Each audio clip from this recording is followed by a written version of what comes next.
তুমি কেমন জালিমি ছিলে আমার বাংলাদেশের বুকে, হাজার আশা নিয়ে আমি কেন মরেছি দুঃখে। তুমি কেমন স্বৈরাচার আমার বাংলাদেশের বুকে, 16 বছর ধরে আমি কেন মরেছি দুঃখে।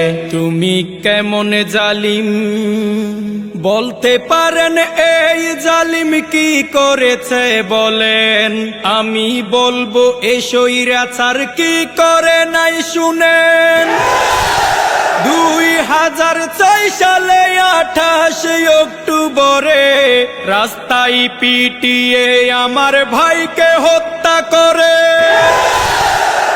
শুরু থেকে এই জালিমের কাহিনী শুনেন, পিলখানাতে 57 অফিসার হত্যা করেন। তুমি কেমন স্বৈরাচার 13 সালে 5ই মে শাপলা চত্বরে হেফাজত ইসলামের উপর ব্রাশ ফায়ার করে।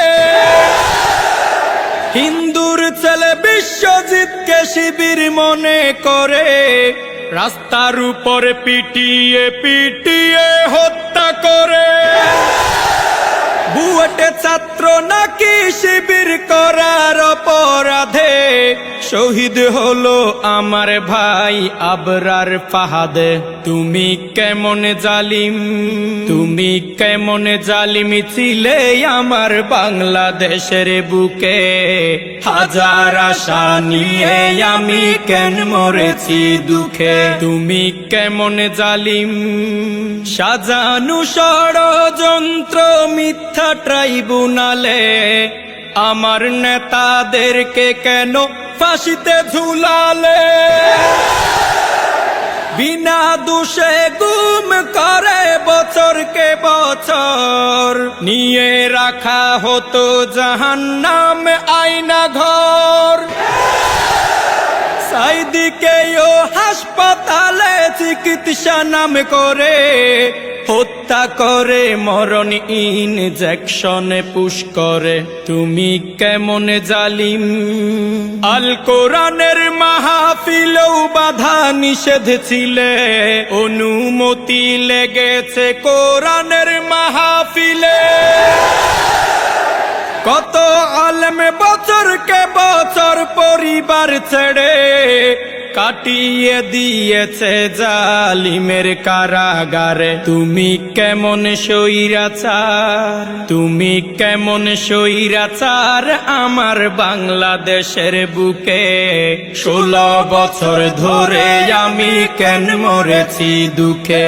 তুমি কেমন জালিম জনগণের ভোটের অধিকার হরণ করে জোর করে ক্ষমতায় ছিল 16 বছর ধরে।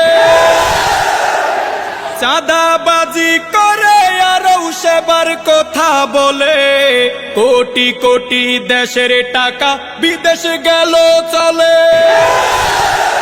লোক দেখানো ছিল শুধু তোদের উন্নয়ন, দুর্নীতিতে আমার দেশ হয়েছে চ্যাম্পিয়ন। তুমি কেমন স্বৈরাচার 2024 সালে কোটায় আন্দোলনে জালিমের নির্দেশে গুলি করলো প্রশাসনে। সেই গুলিতে শহীদ হলো হাজারো ছাত্রগণ, অবশেষে ওই জালিমের হয়ে গেল পতন। 18 কোটি জনগণ আজ আছে হুঁশিয়ার, এই দেশে আর পার পাবে না জালিম স্বৈরাচার। এই দেশে আর পার পাবে না জালিম স্বৈরাচার।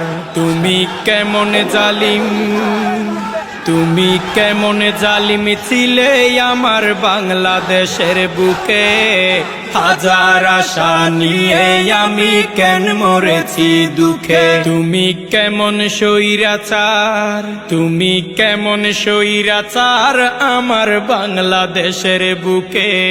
16 বছর ধরে আমি কেন মরেছি দুঃখে, হাজার আশা নিয়ে আমি কেন মরেছি দুঃখে। 16 বছর ধরে আমি কেন মরেছি দুঃখে।